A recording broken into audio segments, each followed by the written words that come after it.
Kindness is often seen as the ultimate virtue, but could it actually backfire? In this video, we're diving deep into how unchecked kindness can lead to unintended consequences, leaving you vulnerable, exploited, and off balance in life. From Stoic philosophy to modern wisdom, we'll uncover 8 ways kindness might be ruining your life and how to strike the right balance. Let's explore what the Stoics have to say about kindness, boundaries, and self-respect. Taking on too much. We've all been there, haven't we? You're at a friend's gathering and someone mentions they're moving house next weekend. Before you know it, your hand shoots up, "I'll help." But deep down, you're already swamped with your own tasks. The Stoics believed in living in accordance with nature, which means understanding our own limits. Overcommitting isn't just about stretching yourself thin, it's about not being true to yourself. Imagine life as a teacup. Each commitment, each promise is a drop of tea. Pour in too much, and it overflows, making a mess. The Stoics would say, know the size of your cup. It's not about being unkind. It's about being kind to yourself first. Now, I'm not saying don't help your friend move, but maybe offer to help pack a few boxes instead of committing to the whole day. It's the little gestures that often mean the most, and they're much more manageable. Remember that time you promised to help at the school fair? Attend a birthday party and visit your grandma all in one day. By the end of it, you were probably exhausted, irritable, and not very present in any of the activities. That's the weight of overcommitment. So next time, pause before you promise. Reflect on your own capacity. It's not selfish. It's sensible. 2, always trying to make everyone happy. Always trying to make everyone happy. The age-old desire to be liked by everyone. It's a trap many of us fall into.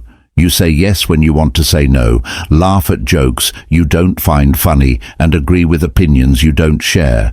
But here's the thing, Stoicism teaches us that we can't control others' opinions.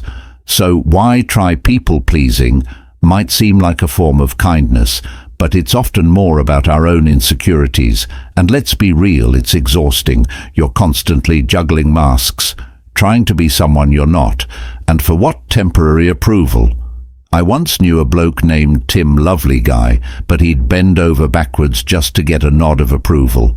One day he wore a shirt he didn't like because a friend gifted it to him.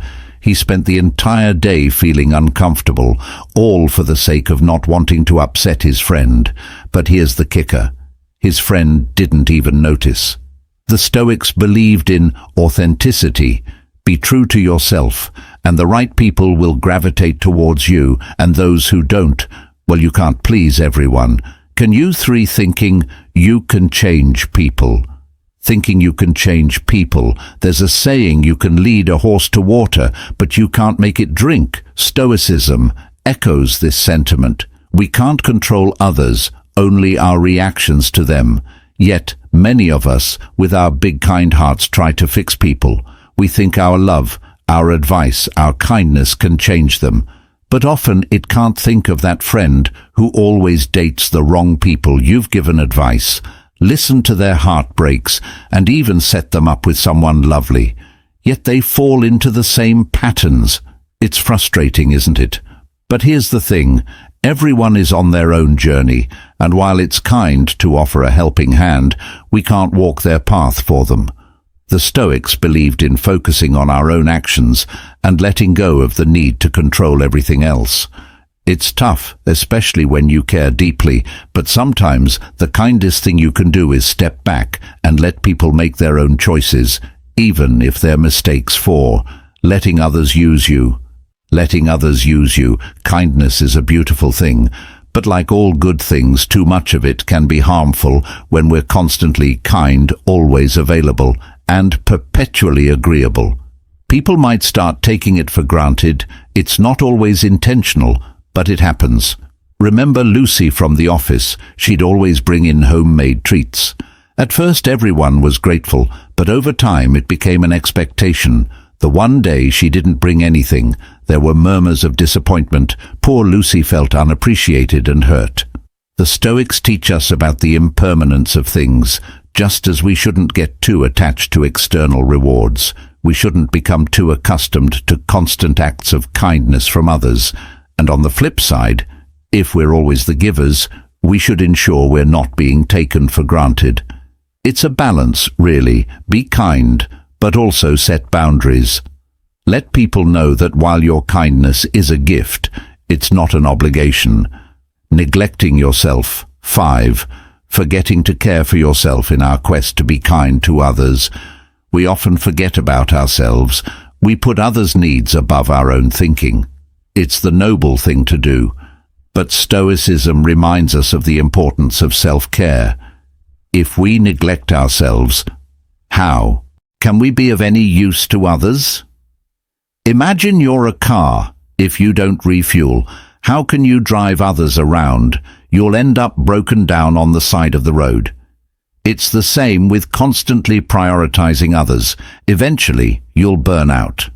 I've seen it happen with my mate Alex. He'd always be there for everyone, always putting himself last until one day he just snapped.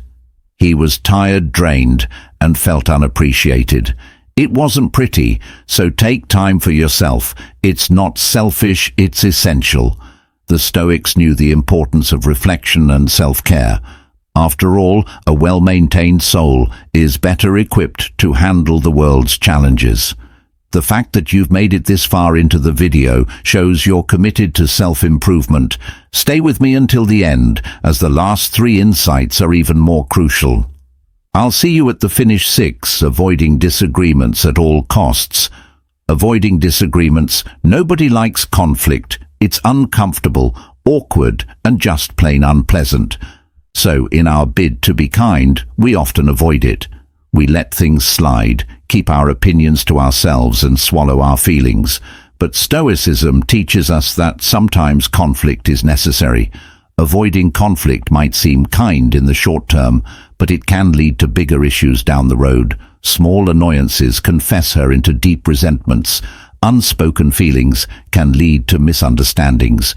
Remember that time your flatmate kept leaving dirty dishes around instead of addressing it? You cleaned up after them thinking it was the kind thing to do. But over time your annoyance grew, and one day you exploded over something trivial. The Stoics believed in facing challenges head-on. It's not about picking fights but addressing issues before they become problems. It's kinder in the long run, both to yourself and to others. 7. Giving too much generosity is a giving too much virtue.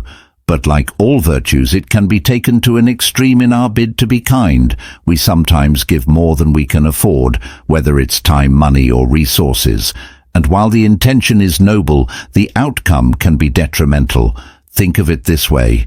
If you keep draining your bank account to help others, eventually you'll go bankrupt. And then how can you help anyone? The Stoics believed in moderation.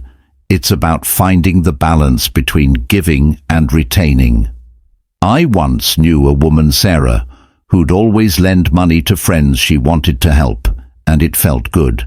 But over time, she found herself struggling financially, and when she needed help, those she'd assisted were nowhere to be found.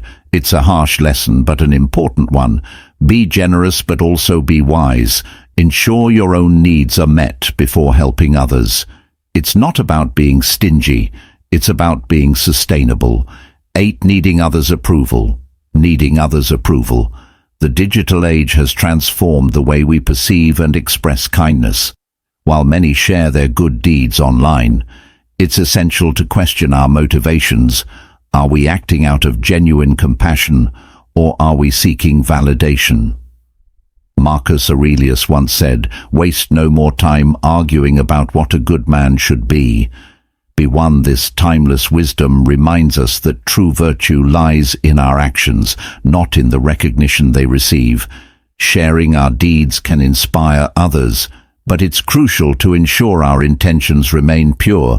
When kindness becomes a transaction, its authenticity wanes. The Stoics taught that instead of seeking external validation, we should focus on the intrinsic value of our actions by doing good for its own sake. We embrace the true essence of virtue. Well, there we have it, the winding road of kindness, with its unexpected twists and turns.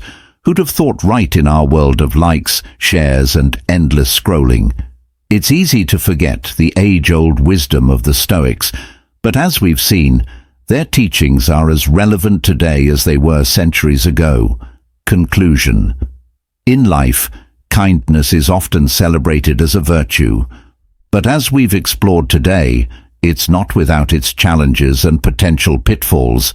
Stoicism reminds us that virtue lies in balance. Kindness should not come at the expense of our own integrity, boundaries, or sense of self. True kindness stems from strength, not weakness, and it must be paired with wisdom to be effective and meaningful. So, the next time you're tempted to overextend yourself or sacrifice your own well-being in the name of kindness, pause and reflect. Ask yourself, am I acting in alignment with my values, or am I simply seeking approval or avoiding discomfort? By practicing mindful kindness, you can cultivate a life that is both generous and resilient. Stay strong, stay wise, and remember, the Stoic path is about living with purpose and intention.